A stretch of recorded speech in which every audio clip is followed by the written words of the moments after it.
We've got our first, I mean only, review of the day coming up now with John Bowden. What did you watch this week then? I watched Extremely Loud and Incredibly Close.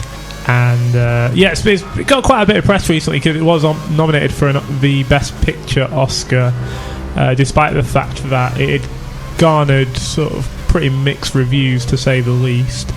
It stars Tom Hanks, Sandra Bullock and Thomas Horn. Thomas Horn plays a 9-year-old who is very close to his father, and he's got some sort of mental disorder, which means he's not very sociable with strangers and is a bit bizarre, to say the least. But he's got a really good relationship with his dad, who sort of sets him off on little tasks and stuff where which he's good at doing, like scientific things, like much better than kids of his age, even though he lacks the sort of social skills. And his dad unfortunately gets killed in 9/11. He's in one of the World Trade Centers, and when Thomas goes, that's the actor's name. When I think his name's Oscar, that's it. Oscar, the 9-year-old kid, eventually sort of enters into his dad's room. He finds a key which his dad left, and spends the whole movie sort of trying to figure out what this key unlocks. And the thing about it is that the only clue he's got with the key is that it was in an envelope which says black on it. Actually, I think we've got a clip which is Tom talking to his dad about, and it sort of shows that how they're into sort of investigating in adventures, that sort of thing. Was there really a sixth borough?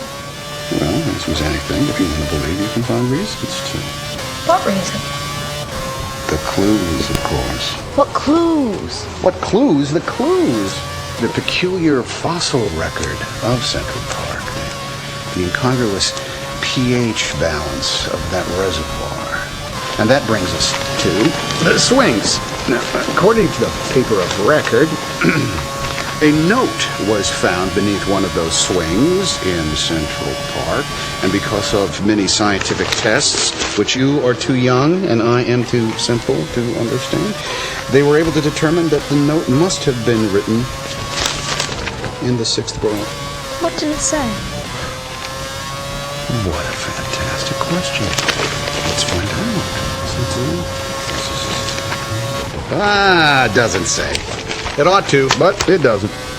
He's into sort of looking for, I don't know, maps and that sort of thing. But obviously his dad dies, and then he goes off on this trek to try to figure out where the key unlocks, basically.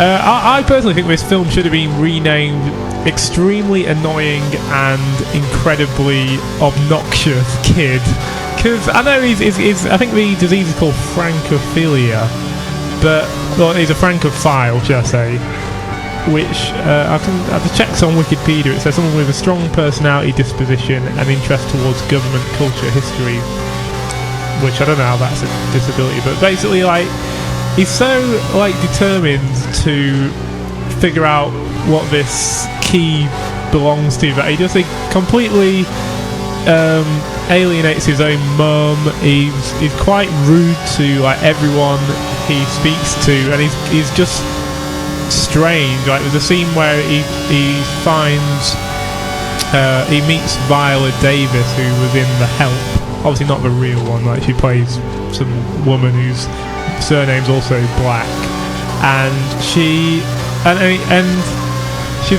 upset for some reason. He's like, oh, do you want to kiss? And I was like, what is this all about? He just I know he's supposed to be playing a kid who's got some issues, but he's not a likable kid. I actually think I don't know if I doubt this is based on a true story, but I actually think that it would have been a better film if it made the kid funny, or because I don't think it was unbelievable that if your dad died in 9/11 and he left you a key or something, you'd probably want to find out where it was, what it did unlock, and whether it had anything, wherever he'd left it for you or something.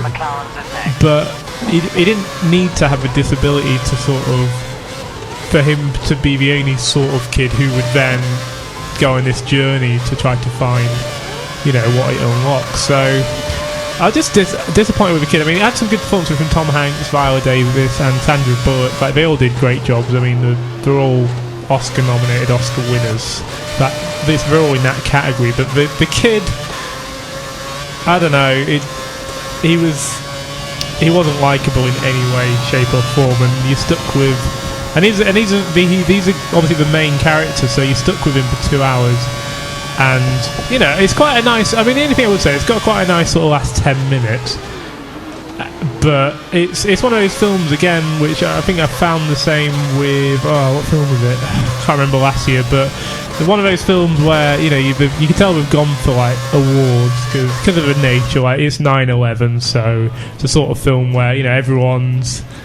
If you don't think it's good, you kind of feel guilty because the subject matter is obviously quite emotional and strong.